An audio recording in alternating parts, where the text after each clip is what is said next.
কি কেমন লাগলো তোমাদের? দাঁড়াও তোমাদের গল্পটা পুরোপুরি বলছি, তার আগে আমি ইন্ট্রোটা দিয়ে নিই। Hello everyone, welcome my page. চলে এসেছি নতুন একটা ভিডিও নিয়ে। তো আজকে বানাচ্ছি একটা বাটারস্কচ ফ্লেভারের উপর কাস্টমাইজ কেক। তো পুরো ভিডিওটা তোমরা দেখো, দেখে জানিও তোমাদের ঠিক কেমন লাগলো।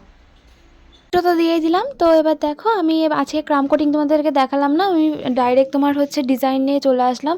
আর আজকে কেকটা আমাকে বলা হয়েছিল যে হোয়াইট আর পিঙ্কের মধ্যে করার জন্য, আমি তো জন্য হোয়াইট আর পিঙ্কের মধ্যেই করছি।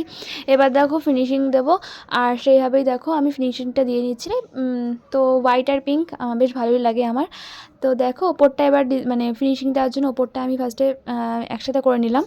দেখো ফিনিশিং দেওয়া তো অনেকটাই কমপ্লিট। এবার আমি ডিজাইন করবো, তার আগে ওপরটা একটু ভালো করে ফিনিশিং দিয়ে নিচ্ছিলাম, যাতে আরও বেশি ভালো লাগে এর জন্য। তো দেখো বুঝতেই পারছো কতটা ধৈর্যের কাজ, সেভাবেই করছিলাম। তো এবার উপরটা ফিনিশিং দেওয়ার পর নজলের কাজ স্টার্ট করব।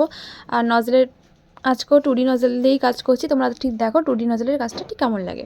তো দেখো হোয়াইট আর পিঙ্কের মধ্যেই বেসটা করছিলাম, আবারও উপরের ফ্লাওয়ারগুলো সেইভাবেই করার চেষ্টা করেছিলাম। আবার দেখো সাইডটা ভাবছিলাম একটু পিঙ্ক দেওয়া যায়, তার জন্য পিঙ্কের কাজটা করছিলাম। তো দেখো সাইড থেকে আমি একটুখানি ডিজাইন করে দিচ্ছিলাম, আর ওপরটা হোয়াইটের ওপর দিচ্ছিলাম পিঙ্ক কালারের সুগার বল, আর হচ্ছে সাইডের পিঙ্কের ওপর দিয়ে দিয়েছিলাম হোয়াইট কালারের সুগার বল, সেইভাবেই কাজটা করছিলাম।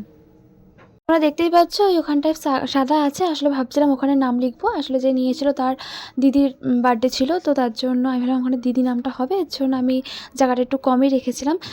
তো আমাকে লাস্ট মিনিট আমি যখন নামটা লিখবো তার আগে আমি ফোন করলাম, জিজ্ঞাসা করলাম, তো আমাকে বললো মানে ভূতনি নাম হবে।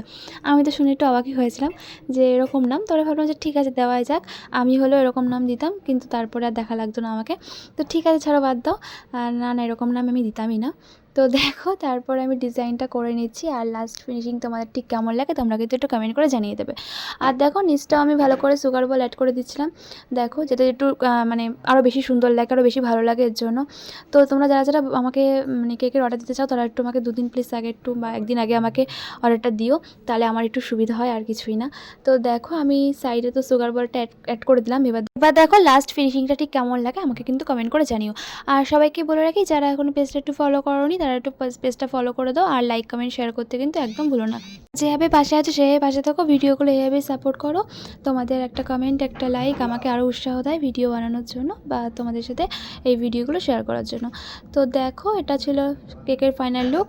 এবারই হচ্ছে মজার ব্যাপার, আমাকে যে বলা হয়েছিল কেকের উপর নামটা লেখার কথা, আর তোমাদেরকে বলে দিই নামটা আরেকবার, নামটা হচ্ছে ভূতনি। তোমাদের সাথে আমি নাম লেখাটা শেয়ার করলাম না, একেবারে ফাইনাল মানে নাম লেখার পর ঠিক কেমন লাগে সেটা নিয়ে তোমাদের সাথে আসছি। আর তার আগে বলি, আমি তো জায়গাটা কম লিখেছিলাম, এর জন্য নামটা হয়তো জানি না কতটা কি বুঝতে পারবে, অবশ্য একেবারে খারাপ বোঝা যাচ্ছে না, ভালো বোঝাই যাচ্ছে। তো ফার্স্টে তোমাদের কেমন লাগলো কেকের ডিজাইনটা, বা কেমন কী বানালাম সেটা তোমরা একটু কমেন্ট করে জানিয়ে দিও। আর এখনও যারা পেজটা ফলো করনি তারা একটু পেজটা ফলো করে দিও। চলো আজকের মতন টাটা, দেখা হবে অন্য কোনো ভিডিওতে। চলো টাটা।